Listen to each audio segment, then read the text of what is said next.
नमस्कार, मैं सत्येंद्र व्यंजन। आज हम आपसे बात करेंगे अमेरिका के राष्ट्रपति जो बाइडेन के एजेंडे की। जो बाइडेन जो राष्ट्रपति बने तो उन्होंने दो खास वादे किए थे। एक तो वादा उन्होंने कहा था, जो कि उनका स्लोगन था, कि बैक टू नॉर्मल।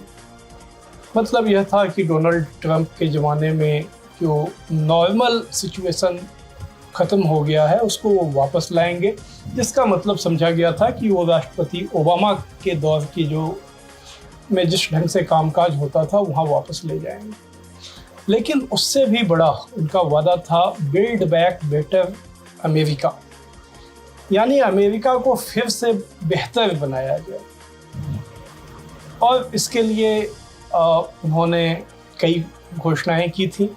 कुछ घोषणाएं ऐसा माना गया था कि उन्हें मजबूरी में करनी पड़ी थी, क्योंकि जब डेमोक्रेटिक पार्टी में राष्ट्रपति पद का उम्मीदवार बनने के लिए प्राइमरी जो उनके अंदरूनी चुनाव होते हैं वो चल रहे थे चुनाव, तो उस समय उनका मुकाबला सोशलिस्ट नेता बर्नी सैंडर्स से था। सैंडर्स ने को बहुत भारी समर्थन मिला था। तब यह समझा गया था कि अगर बाइडेन को जीतना है तो उनको कई ऐसी बातें अपने एजेंडे में रखनी पड़ेंगी जिन मुद्दों को सैंडर्स ने उठाया है।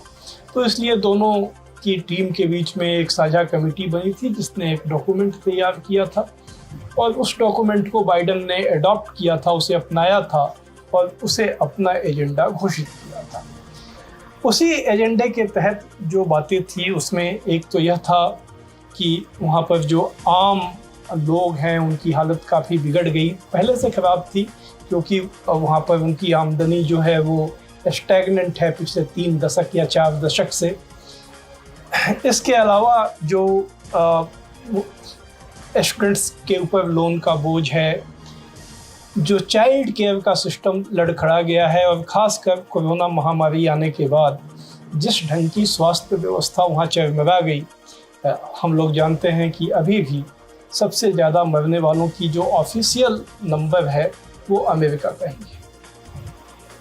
तो बाइडेन ने अनेक कई वादे किए थे, उसमें एक बड़ा वादा उन्होंने राष्ट्रपति बनते हुए निभा भी दिया, जब उन्होंने 1.9 ट्रिलियन डॉलर का, बहुत बड़ी रकम है, जो कोरोना राहत पैकेज उन्होंने, हालांकि उसका असली नाम अमेरिकन रेस्क्यू प्लान था, लेकिन उसे बोलचाल की भाषा में कोरोना राहत पैकेज कहा गया, जो उन्होंने घोषणा की और उसे सीनेट ने और जो कांग्रेस के दोनों सदन ने मंजूर किया, जिसमें कई नई बातें थी। बहुत समय के बाद अमेरिका में गरीब और आम मध्य वर्ग को केंद्रित करके कई उसमें राहत की योजनाएं थी जो उसमें उन्होंने दी थी।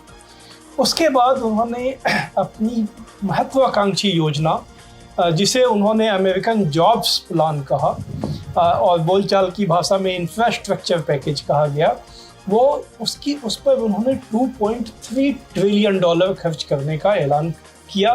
और इसके साथ ही उन्होंने यह कहा कि इसके लिए जो धन जुटाना है वो कॉर्पोरेट सेक्टर पर और जो बहुत धनी लोग हैं, सुपर रिच हैं, उनके ऊपर टैक्स बढ़ाकर किया जाएगा।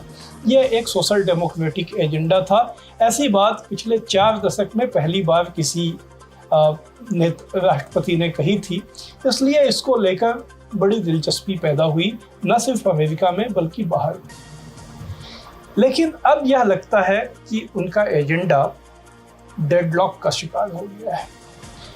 इसके पहले इसी हफ्ते सोमवार को उनकी जो एक दूसरी महत्वाकांक्षी योजना थी, जिसे कि फॉर द पीपुल्स एक्ट के नाम से लाया गया था, जिसका मकसद अमेरिका में वोटिंग राइट्स को इंश्योर करना था, सबके मताधिकार को सुरक्षित करना था। ये सवाल इसलिए खड़ा हुआ है क्योंकि अमेरिकन लोकतंत्र में पहले से बहुत सारी समस्याएं रही हैं, और पिछले नवंबर के बाद जब डोनाल्ड ट्रंप ने अपनी हार को स्वीकार नहीं किया और ये कहा कि जो बाइडेन जो हैं वो धांधली से चुनाव जीते हैं, उसके बाद जो रिपब्लिकन पार्टी के शासन वाले राज्य हैं, और ज़्यादातर राज्य वैसे ही हैं अमेरिका में आज भी, उन राज्यों में वोटिंग राइट्स को रेस्ट्रिक्ट करने के कानून बनाए गए।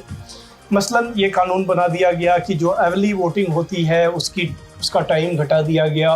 डाक से वोटिंग की जो प्रोसेस है उसको बहुत ही पेचीदा बना दिया गया। जो अल्पसंख्यक समुदाय के लोग हैं और जो खासकर ब्लैक कम्युनिटी के लोग हैं उनके लिए बहुत सारी शर्तें लगा दी गई पहचान पत्र और इस तरह से संबंधित। ये सारी चीज़ें इसलिए की गई क्योंकि इन तबकों को डेमोक्रेटिक पार्टी का वोटर माना जाता है। ये लोग वोट कम से कम डालें, जो कि रिपब्लिकन पार्टी के फ़ायदे की बात है। इसलिए ऐसे कानून कम से कम 7 या 8 राज्यों में बनाए जा चुके हैं और दूसरे राज्यों में भी यह प्रक्रिया चल रही है। तो इन कानूनों को बेअसर करने के लिए जो अमेरिकन कांग्रेस है, वहाँ की पार्लियामेंट, उसका जो लोअर हाउस है, हाउस ऑफ रिप्रेजेंटेटिव, जहाँ पर डेमोक्रेटिक पार्टी की मेजॉरिटी है, उन्होंने फॉर द पीपल एक्ट पास किया, जिसमें ये सारे नियम तो ख़त्म होने ही थे। इसके अलावा एक जो वहाँ प्रोसेस जेरीमैंडरिंग का है, जिसके तहत जो भी शासक पार्टी होती है राज्य में, उसे अधिकार होता है कि वो कॉन्स्टिट्यूएंसी का मैप अपने ढंग से उसका नक्शा तैयार करती है और इस काम में रिपब्लिकन पार्टी बहुत माहिर है। वो उस ढंग से कॉन्स्टिट्यूएंसी का मैप तैयार कर देती है जिसमें कि उसको लाभ होता है। तो यह जेरीमैंडरिंग का जो एक चलन है, इसे ख़त्म करना था। लेकिन ये बिल सीनेट में पास नहीं हो सका क्योंकि वहाँ फिलीबस्टर का एक नियम है। जब ये लागू हो जाता है तो 60 वोट 100 सदस्यों का सदन है सीनेट, उसमें देना जरूरी हो जाता है और वो कोई भी सदस्य उसका नोटिस दे सकता है। तो रिपब्लिकन पार्टी ने वो नोटिस देके फिलीबस्टर कर दिया। वहाँ डेमोक्रेटिक पार्टी के सिर्फ 50 सदस्य हैं और उपराष्ट्रपति का चूंकि एक अतिरिक्त वोट होता है तो 51 साधारण बहुमत से वो पास कर सकते थे, लेकिन फिलीबस्टर पे पास नहीं कर सकते थे। अब अगर जो इंफ्रास्ट्रक्चर पैकेज को पर भी फिलीबस्टर रिपब्लिकन पार्टी ले आएगी, वो भी पास नहीं हो पाएगा। तो अब 2 रास्ते थे। एक रास्ता ये था कि जो बाइडन एक पॉलिटिकली करेजियस स्टेप लेते और फिलीबस्टर नियम को ख़त्म करने की पहल करते, जैसा कि मांग बर्नी सैंडर्स और उनके जो साथी हैं, जो प्रोग्रेसिव खेमा है डेमोक्रेटिक पार्टी का कि वो मांग कर रहा है, वो अगर नहीं भी कर पाते तो उससे एक पॉलिटिकल मैसेज जाता कि वो आम जनता की तरफ से संघर्ष कर रहे हैं। लेकिन जो बाइडन हमेशा से एक एस्टेब्लिशमेंट पॉलिटिशियन है, वो एक मध्य मार्गी हैं। वो कॉर्पोरेट, जो कहा जाता है कि अमेरिका की पूरी पॉलिटिक्स कॉर्पोरेट सेक्टर ओन करता है, तो वो कॉर्पोरेट इंटरेस्ट के मुताबिक ही काम करते रहे हैं। अब ये उनकी परीक्षा की घड़ी थी कि अब उससे बाहर आकर वो फिलीबस्टर नियम को ख़त्म करने की पहल करते और उसका क्या अंजाम होता वो तो बाद में देखा जाता। लेकिन उन्होंने ऐसा करने से मना कर दिया।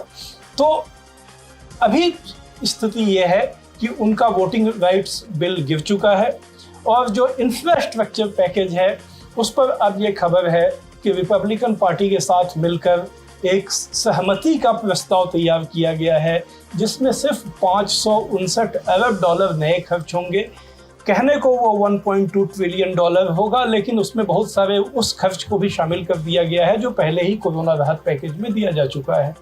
तो उनकी ये जो महत्वाकांक्षी योजना थी, जो उन्होंने बड़ा वादा किया था कि build back better America, America को फिर से एक बड़ा उसको बनाया जाए, बिल्ड बैक फिर से बनाया जाए, ये महत्वाकांक्षा पे पानी फिरता नज़र आ रहा है।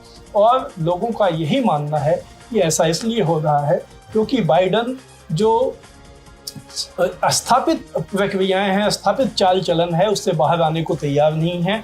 वो अपने मध्य मार्ग पर ही चलना चाहते हैं।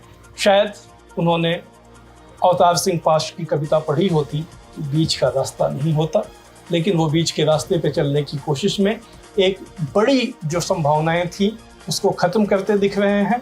और ये आम तौर पर विश्लेषकों का मानना है कि इसका लाभ अगले चुनाव में रिपब्लिकन पार्टी को मिलेगा। तो आज बस इतना ही। धन्यवाद।